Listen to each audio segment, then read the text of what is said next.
बहू को बहू ही समझ लो, वही बहुत है। अच्छा, पापा का स्वभाव कैसा है? अरे मेरे पापा तो एकदम गाय हैं गाय। ना किसी तरह की कोई टोका टाकी, ना कोई नखरे। उनको तो बस अपनी मित्र मंडली प्यारी है, जिसमें वो मस्त रहते हैं। पता है, उन्होंने आज तक मुझे कभी एक बार भी डांटा नहीं। मेरी उनसे बहुत जमती है, दोस्त जैसे हैं हम दोनों। और तुम्हारी छोटी बहन शिवानी, उसके बारे कुछ बताओ ना। यार, शिवानी का क्या बताऊं? वो तो सारा दिन बस किताबों में ही घुसी रहती है। पढ़ाई के सामने तो उसको कुछ दिखाई ही नहीं देता। मम्मी सारा दिन कहती रहती है कि रसोई में आकर थोड़ी बहुत मदद कर दिया कर, लेकिन वह तो हिलती तक नहीं।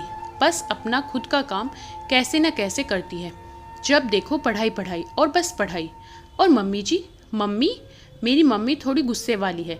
उनको तो हर चीज़ परफेक्ट चाहिए होती है। थोड़ी सख्त है पर दिल की बहुत अच्छी है।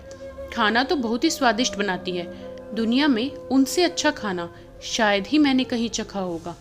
राघव की बात सुनकर मुझे थोड़ा डर सा लगा, लेकिन जाहिर नहीं होने दिया। दरअसल शादी के बाद मुझे और राघव को एक छत के नीचे जिन लोगों के साथ रहना है, उनके बारे में थोड़ी बहुत जानकारी लेनी तो बनती ही है। एडजस्टमेंट करने में दिक्कत ना हो, यही सोचकर मैंने आज राघव से रेस्तरां में कॉफ़ी पीते हुए बातों बातों में पूछा। अपने होने वाले ससुराल वालों के बारे में धीरे धीरे जानकारी लेनी शुरू कर दी। मम्मी जी के बारे में तो सुनकर मैं डर ही गई।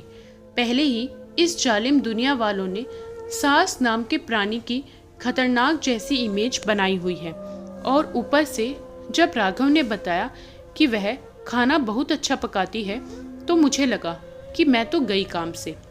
खाना पकाने के नाम से तो मेरे हाथ पैर ठंडे पड़ने लगते हैं। मैंने तो आज तक रसोई में सिर्फ उतना ही काम किया था जितना मम्मी के बीमार पड़ने पर ज़रूरत होती थी। इसके अलावा कभी मुझे किचन में जाना पसंद ही नहीं था। अक्सर मजबूरी में मैं थोड़ा बहुत जल्दी जल्दी निपटने वाला काम हमेशा करती। अब क्या करूं? पढ़ाई में शुरू से ही अच्छी थी, और जब इस बात का एहसास हुआ कि कुछ हासिल करने के लिए कड़ी मेहनत बहुत ज़रूरी है, तो फिर बस मैंने पढ़ाई में पूरी जान फूंक दी और बन गई एक सॉफ्टवेयर इंजीनियर। पढ़ाई ख़त्म होते ही नौकरी करने लगी। अब ऐसे में मुझे किचन में जाने का समय ही नहीं मिला। और सच कहूँ तो मुझे बचपन से खाना पकाने में कुछ खास दिलचस्पी भी नहीं थी। सगाई हुई और 3 महीने के बाद शादी का मुहूर्त निकला। अब दिन रात एक तरफ जहाँ शादी की तैयारियां चल रही थी, तो वहीं दूसरी ओर इधर माँ के प्रवचन लगातार जारी रहे। थोड़े दिन के बाद तुझे ससुराल जाना है, कैसे करेगी रसोई का काम? जब देखो फ़ोन पर अंगूठे दौड़ाती रहती है। नीचे रख फ़ोन और इधर ध्यान दे ज़रा। यह इस तरह से नहीं छीलते, ऐसे छीलते हैं, इस तरह काटते हैं। तलने के लिए इन सब बातों का ध्यान रखना चाहिए। नमक कम हो तो ये करना चाहिए, और ज़्यादा मिर्ची हो तो ऐसे ठीक करते हैं। मेरी माँ ने मुझे एक के बाद एक न जाने कितने ही टिप्स दे डाले, ताकि मैं रसोई में जाकर कोई मुसीबत ना खड़ी कर दूँ। खैर, माँ से जितना सीख सकती थी सीख लिया। सोचा बाकी आगे के लिए बाबा यूट्यूब तो है ही मेरी मदद करने के लिए। अपनी सास को समझने की कोशिश करना, डांट भी दे तो दिल पर मत लेना, उनकी अच्छाइयों से सीखना, वगैरह वगैरह। माँ बहुत सी ऐसी बातें सोते जागते मेरे अंदर डालने की लगातार कोशिश करती रही। कभी सुनती तो कभी अच्छा अच्छा करके पतली गली से निकल जाती, और फिर देखते ही देखते मेरे जीवन का वो सबसे खास दिन आ ही गया। दुल्हन बनकर मैं पिया की गली पहुंच गई। गाजे बाजे और खूब जोश के साथ मेरा ससुराल में स्वागत किया गया। शुरुआत के 1-1.5 महीने कहाँ और कब बीत गए पता ही नहीं चला। औपचारिकता की चादर धीरे धीरे उतरने लगी, और घर में अब सब खुलकर बात करने लगे। मैंने भी दोबारा नौकरी पर जाना शुरू कर दिया। जल्दी ही मेरी सासू माँ को इस बात का एहसास तो हो गया था कि मैं रसोई में जाकर ज़्यादा खुश नहीं हूँ। उनके सामने मेरी हालत तो वैसे ही पतली हो जाती थी, इसलिए मेरी मदद करने हमेशा आ जाती। मुझे सामने से कभी डांटा तो नहीं, पर पता लग जाता था कि उनको मेरी कौन सी बनाई चीज़ पसंद नहीं आई। एक दिन ताऊ और ताई जी खाने पर आए। मम्मी जी ने मेड के साथ मिलकर सारा खाना तैयार कर लिया। उस शाम मेरी घर ऑफिस के बाद ऑनलाइन मीटिंग थी, इसलिए रसोई में जाकर मम्मी जी कोई खास मदद ना करवा सकी। सिर भी भारी हो रहा था। ऐसे में मम्मी जी ने मुझे थोड़ा आराम करने को कहकर खुद ही सब संभाल लिया। खाने की मेज पर बातों बातों में ताऊ जी मेरी सास को सुनाने लगे, आजकल की लड़कियां बड़ी ही नाजुक होती चली जा है। भाभी जी ज़रा सा काम सिर पर पड़े तो इनको चक्कर आने लगते हैं। क्यों विमला, बात सही है कि नहीं? ताई जी की ओर देखते हुए तंज मेरे ऊपर कसा गया। मुझे बुरा लगा, लेकिन वास्तविकता भी तो यही थी। भाई साहब, एक बात कहूँ, बात कड़वी है पर है एकदम सच।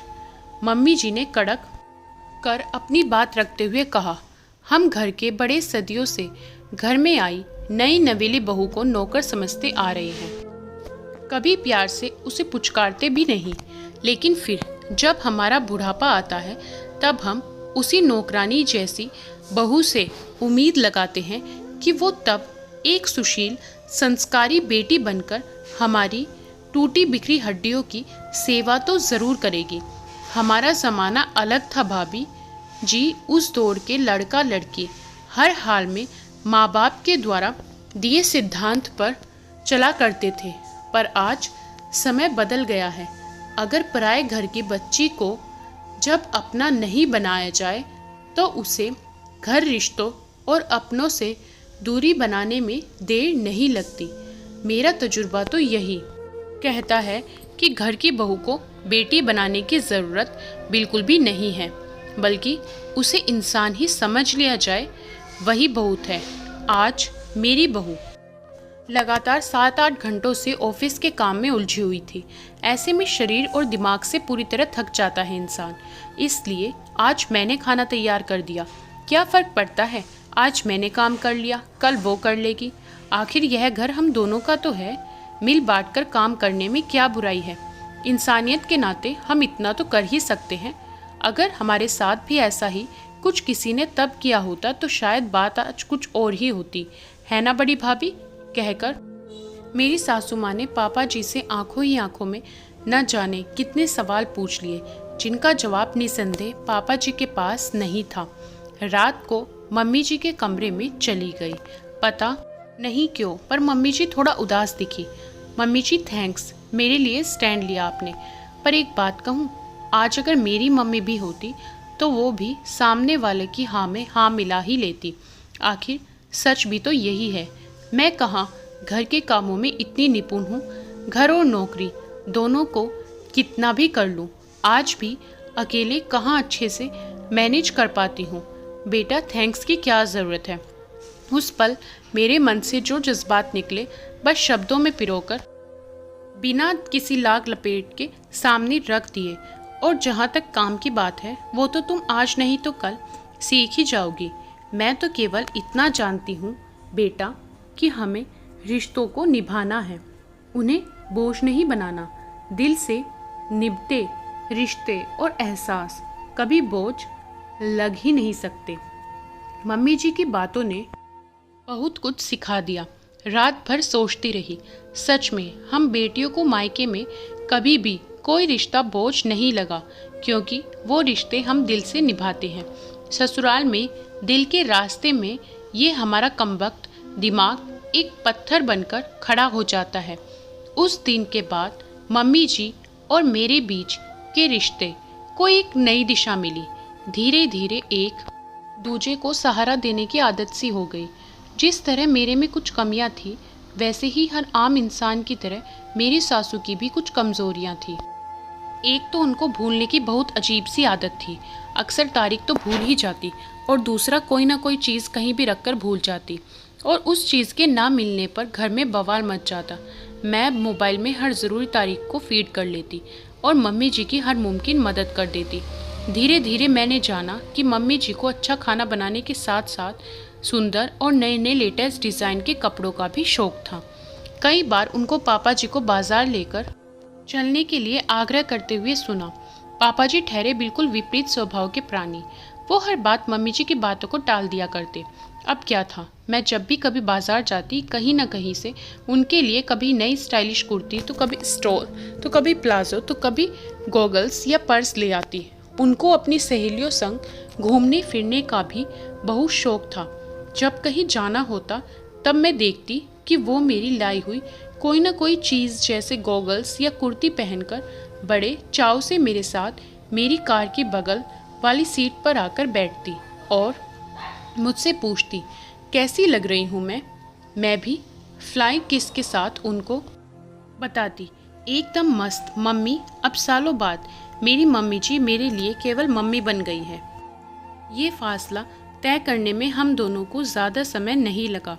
आखिर हम दोनों ने ही अपना अहम हमारे रिश्ते के बीच में नहीं आने दिया और साथ ही दिल पर दिमाग को कभी हावी न होने दिया। कड़वी बातों को अनदेखा कर आगे बढ़ जाने की आदत को अपनाया।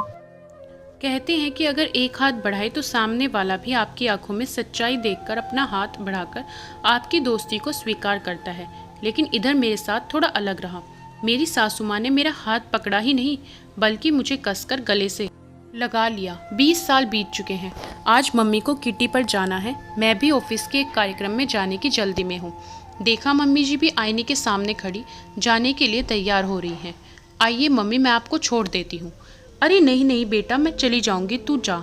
चलो ना आप। अरे रहने दे बेटा, कोई बात नहीं, मैं टैक्सी से चली जाऊँगी, तुझे देर हो रही है। मम्मी आप उसकी चिंता मत करो, आप आओ, तब तक मैं गाड़ी स्टार्ट करती हूँ। अब उनकी उम्र हो गई है। खरगोश की जैसी तेज दौड़ती मेरी सासू माँ अब कछुए की चाल चलते हुए गाड़ी की तरफ आ रही हैं। आते हुए कभी अपनी साड़ी का पल्लू सेट करने लगी तो कभी रास्ते में रुककर बागीचे में पौधों को पानी डालने के लिए माली को अच्छे से डिटेल में समझा बुझा रही हैं। उनको हर चीज़ परफेक्ट ही चाहिए। इतने सालों बाद भी स्वभाव कहाँ बदला है। उनको अच्छे से पता है मैं लेट हो रही हूँ, फिर भी देखो तो मम्मी पर अब कभी कभी गुस्सा आ जाता है, पर नफरत नहीं होती। हाफती हुई मम्मी जब कार में आकर बैठी तो उनकी सारी थकान ठंडी ठंडी कार की हवा ने उतार दी। मैंने 5-10 मिनट पहले ही गाड़ी स्टार्ट कर उसका एसी ऑन कर दिया था। 2 घड़ी आराम करके अपनी आंखों पर धूप का चश्मा लगाकर फिर से अपने वही अंदाज में बोली कैसी लग रही हूँ मैंने वही अपने पुराने स्टाइल में फ्लाइंग किस की और गाड़ी को फुल स्पीड के साथ अपनी मंजिल की ओर बढ़ा दिया। सच में अगर दिल से रिश्तों को निभाया जाए तो वो बोझ नहीं लगते और मम्मी की बात 100% सही साबित हुई। बहू को बेटी बनाने की कोई ज़रूरत नहीं होती। बहू को खुद ब खुद आपकी बेटी बन ही जाती है अगर उसे पहले इंसान समझ लिया जाए। आपको ये कहानी कैसी लगी हमें कमेंट में बताएं। वीडियो को लाइक करें, शेयर करें और हमारे चैनल को सब्सक्राइब करना ना भूलें।